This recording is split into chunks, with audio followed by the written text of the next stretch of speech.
অপিনিহিতি ধ্বনির একটি প্রকারভেদ। এখানে সাধু শব্দটি আমরা দেখতে পাচ্ছি। সাধু শব্দের যদি আমাদের পরিবর্তন হয়, সাধু থেকে সাউথ শব্দটি এসেছে। সাউথ শব্দতে আমরা দেখতে পাচ্ছি এখানে যে হর্ষটি রয়েছে, হর্ষটি এখানে পরিবর্তিত হয়ে ধয়ের পূর্ববর্তী স্থানে অবস্থান করছে।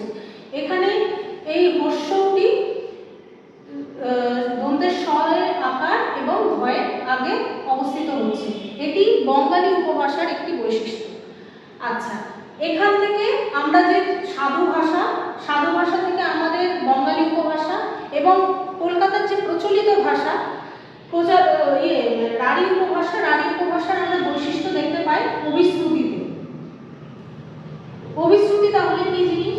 অভিশ্রুতি দেখো, এখানে প্রথমে আমি লিখছি কোরিয়া, কোরিয়া থেকে লিখছি কৈরা, অর্থাৎ বঙ্গালী উপভাষার বৈশিষ্ট্য। সেখান থেকে আমাদের প্রচলিত ভাষা বা রাঢ়ী উপভাষা করে শব্দটি এসেছে। এটি হচ্ছে একটি অভিশ্রুতির উদাহরণ।